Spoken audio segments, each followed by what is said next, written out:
Melihat ini, dua lainnya buru-buru menjelaskan kepada Tuan Yan, "Tuan Yan, kami tidak memeriksa adik laki-laki itu, Anda bisa bertanya, kami tidak melakukan apa-apa."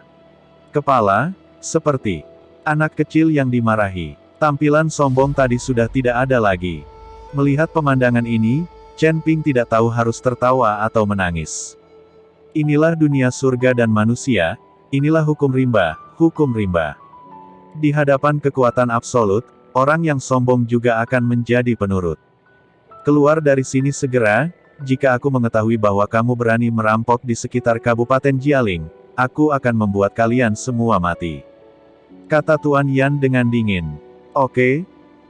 Setelah selesai berbicara, mereka bertiga lari tanpa melihat ke belakang. Tuan Yan, terima kasih banyak, saya tidak berharap Anda datang tepat waktu. Chen Ping melangkah maju untuk berterima kasih padanya. Saya juga tertarik dengan penglihatan itu. Ada energi iblis yang begitu kuat dalam penglihatan itu. Mungkinkah itu dari sesuatu di tangan Anda? Tanya Tuan Yan. Tanda seru. Itu adalah tablet giok harta karun. Aku baru saja mengenali pemiliknya dengan setetes darah, dan kemudian penglihatan itu muncul. Chen Ping berkata dengan jujur. Dia tidak takut Tuan Yan akan merebut barang-barangnya, lagi pula, mereka sekarang berada di kapal yang sama, dan tidak mungkin Tuan Yan menyentuhnya. Tampaknya liontin giok bukan hanya kunci harta karun. Kamu harus lebih memperhatikan jalan. Jika kamu meninggalkan wilayah Kabupaten Jialing, aku tidak akan bisa mengendalikanmu, Tuan Yan mengingatkan. Tanda seru. Terima kasih Tuan Yan telah mengingatkan saya akan memperhatikan. Chen Ping mengangguk. Tuan Yan pergi, dan Chen Ping dan yang lainnya juga buru-buru meninggalkan tempat ini. Penglihatan tadi pasti akan menarik orang lain, dan akan ada masalah yang tidak perlu saat itu. Watong, apa yang terjadi dengan liontin giok itu? Bagaimana mungkin ada energi sihir yang begitu kuat? Petik 2. Tuan Chen, saya tidak terlalu memahaminya, tetapi saya mendengar bahwa ketika harta itu dibangun, banyak tenaga setan digunakan. Lagi pula, setan pada waktu itu sudah menjadi tikus jalanan. Banyak pembudidaya setan melarikan diri ke tanah utara ekstrim yang jarang penduduknya. Pada saat itu, seluruh tanah utara ekstrim adalah wilayah klan pemurnian tubuh kuno kami. Pada saat itu, banyak pembudidaya setan ditangkap sebagai buruh. Petik 2. Hanya saja setelah harta dibangun, para pembudidaya iblis itu tampaknya telah dimusnahkan. Salah satunya adalah untuk mencegah lokasi harta karun itu bocor, dan yang lainnya adalah para pembudidaya iblis itu adalah tikus jalanan. Siapapun yang berani melakukannya mengambil kultivator setan akan dihukum, diburu. Petik 2. Tapi saya hanya mendengar tentang hal-hal ini. Saya tidak tahu alasan spesifiknya. Wagang dengan hati-hati menjelaskan kepada Chen Ping. Chen Ping mengeluarkan tablet giok dan melihatnya dengan hati-hati. Jika Wagang berkata itu benar, setelah para pembudidaya iblis itu dimusnahkan, tampaknya banyak sisa jiwa telah disegel dalam kartu giok ini. Petik 2. Wagang, karena ujung utara adalah wilayah klan pemurnian tubuh kuno Anda, ada apa dengan keluarga Gao? Apa yang terjadi? Petik 2. Tanya Chen Ping. Mendengar pertanyaan Chen Ping, Wagang menghela nafas dan berkata, keluarga Gao hanyalah generasi selanjutnya. Keluarga Gao baru berada di ujung utara selama ratusan tahun. Tumbuh pesat dan cepat menjadi kuat, perlahan melanggar batas wilayah klan pemurnian tubuh kuno kita. Orang-orang yang membunuh kami kemudian mengubah klan pemurnian tubuh kuno kami menjadi upaya keluarga Gao. Meskipun kami mencoba yang terbaik untuk melawan, kami tidak dapat mengalahkan kekuatan keluarga Gao sama sekali, sehingga sekarang klan pemurnian tubuh kuno kami memiliki bersembunyi di tempat yang bahkan lebih dingin. Petik 2. Namun, keluarga Gao menekan klan pemurnian tubuh kuno kami di setiap langkah, dan untuk mendapatkan harta karun itu, mereka tidak ragu untuk memotong semua sumber daya kami dan memaksa kami untuk tunduk.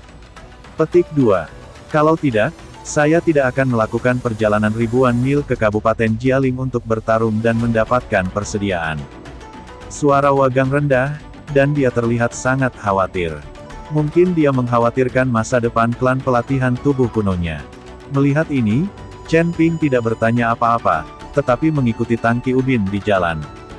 Chen Ping berencana untuk mengunjungi klan pemurnian tubuh kuno terlebih dahulu, lalu pergi mencari harta karun. Jika ada pemimpin klan pemurnian tubuh kuno, mungkin akan lebih mudah menemukan harta karun itu.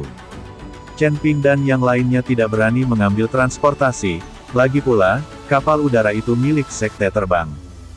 Dekat dengan berjalan kaki, dengan jarak yang begitu jauh, Chen Ping dan yang lainnya perlu menghabiskan beberapa hari di jalan, tetapi tidak ada persyaratan waktu untuk menemukan harta karun itu, jadi Chen Ping tidak terburu-buru. Untuk mencegah seseorang mencegat mereka di jalan, Chen Ping meminta 3 pahlawan pencuri aneh untuk berjalan puluhan mil ke depan. Jika mereka bertemu seseorang, mereka harus segera melapor ke Chen Ping. Chen Ping dan yang lainnya memilih rute baru. 3 pahlawan pencuri hantu bertindak sebagai pengintai. Setelah berjalan seharian penuh, Chen Ping dan yang lainnya merasa suhu semakin rendah, dan tanah mulai berubah menjadi hamparan putih yang luas.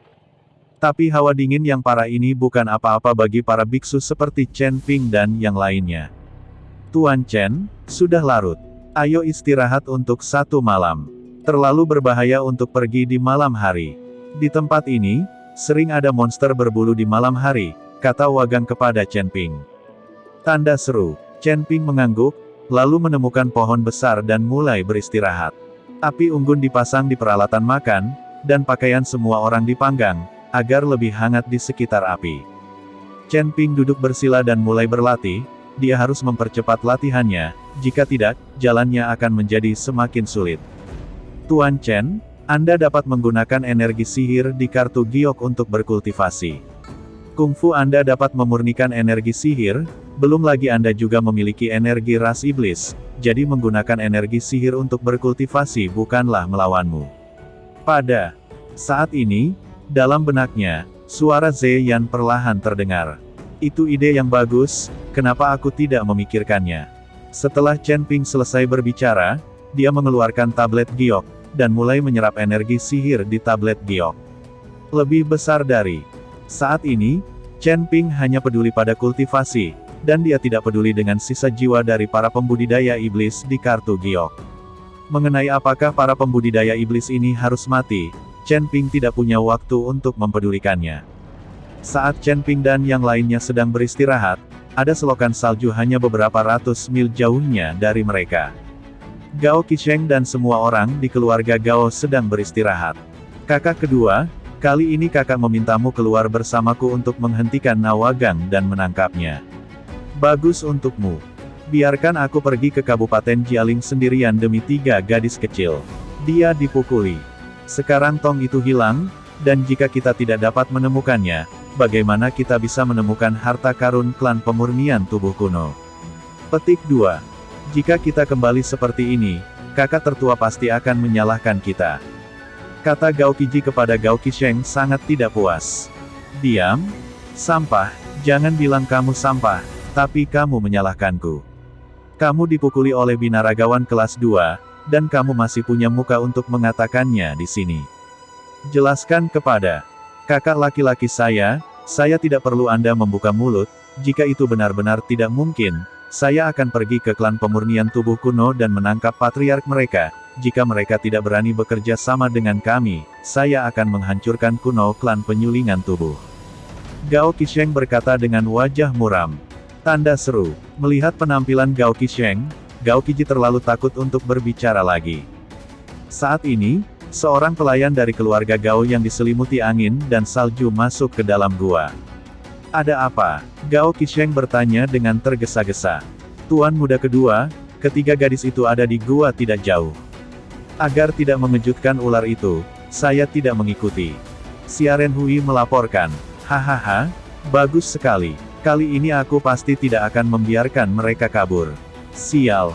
Aku sudah mengejar mereka selama berhari-hari, tapi aku masih belum menangkap mereka. Kita bisa kembali, dan akan ada hadiah untuk semua.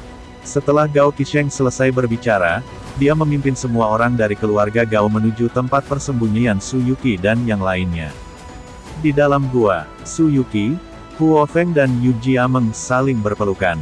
Mereka bertiga sudah kelelahan saat ini, mereka dikejar oleh Gao Qisheng selama beberapa hari terakhir, dan mereka bertiga kelelahan, jadi mereka hanya bisa bersembunyi di mana-mana. Mereka bertiga menderita kelaparan dan kedinginan, dan tunggangan mereka sudah lama menghilang. Saudari Yuki, kita harus bangun dan bergegas, pria itu mungkin akan segera mengejarnya. Huo Feng berkata kepada Su Yuki dengan lemah. Huo Feng, aku benar-benar tidak punya tenaga untuk lari, aku ingin tidur. Mata Su Yuki terus bertarung. Yuki, kamu tidak bisa tidur, bertahanlah. Yu Jiameng buru-buru mengguncang Su Yuki dan berkata. Tapi mata Su Yuki sama sekali tidak patuh, dan tertutup rapat. Yuki, Yu Jia bermimpi dan buru-buru mengguncang Su Yuki, tapi Su Yuki tidak menanggapi sama sekali. Huo Feng, lihat sekilas, ada apa dengan Yuki? Yu Jiameng berkata dengan tergesa-gesa. Melihat ini, Huo Feng bergegas menyelidiki Su Yuki, tetapi setelah penyelidikan ini, Huo Feng tiba-tiba menjadi pucat karena ketakutan. Itu rusak, aura saudari Yuki lemah, dan jiwa kehidupan di tubuhnya mulai menghilang.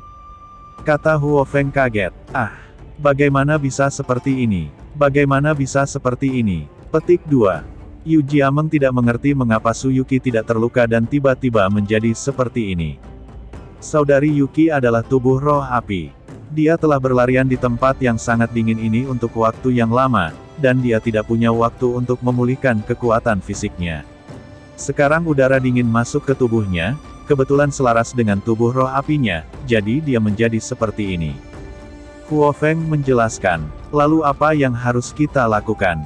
Yu Jiameng bertanya dengan cemas. Selama ini, mereka bertiga telah menjadi seperti saudara perempuan, melihat Su Yuki seperti ini, Yu Jiameng merasa sangat tertekan. Aku tidak bisa menahannya, kekuatan spiritualku tidak cukup sekarang. Jika sekarang ada nyala api, mungkin aku bisa mempertahankannya.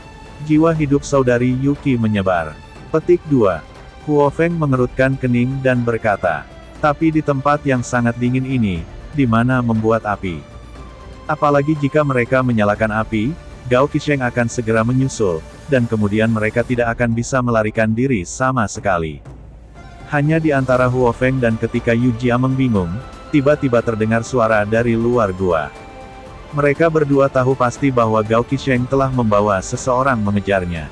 Huo Feng, orang cabul besar itu mengejarnya lagi, apa yang harus kita lakukan? Mengerjakan. Petik 2. Yu Jiameng panik. Sekarang Su Yuki tidak sadarkan diri, mereka tidak punya cara untuk melarikan diri. Huo Feng melihat sekeliling gua, lalu dengan lembut menekan dinding batu di gua dengan kedua telapak tangan. Tubuh Huo Feng, api perlahan naik. Telapak tangannya menukik ke dinding batu, dan segera dinding batu itu mulai meleleh. Dinding batu ini bukan batu, melainkan lapisan es yang tebal. Petik 2. Saudari Jiameng, cepat masukkan saudari Yuki. Setelah Huo Feng melebur dinding batu itu menjadi besar lubang, Yu Jiameng meminta Yu Jiameng untuk memasukkan Su Yuki. Segera setelah itu, Huo Feng merentangkan sepasang sayap dari punggungnya, dan sayapnya memancarkan cahaya merah. Huo Feng buru-buru mencabut bulu, meletakkannya di tubuh Su Yuki, lalu menutupinya Su Yuki dengan es dan salju. Cuaca yang sangat dingin dengan cepat membekukan Su Yuki di dalam. Melihat dari luar, mustahil untuk melihat masih ada kehidupan di dalam dinding batu. Seseorang. Kehidupan. Petik 2. Huo Feng melirik Su Yuki, lalu lari keluar gua bersama Yu Jiameng. Keduanya ingin memikat Gao Qisheng dan yang lainnya ke tempat lain. Setelah Huo Feng dan Yu Jiameng melarikan diri dari gua, Gao Qisheng tidak jauh darinya menemukan. Sial, aku ingin lari, cepat dan kejar aku. Gao Qisheng memimpin anak buahnya untuk mengejar Huo Feng dan Yu Jiameng dengan cepat. Dan Yu Jiameng dan Huo Feng saling mendukung, dan kecepatan melarikan diri menjadi semakin lambat.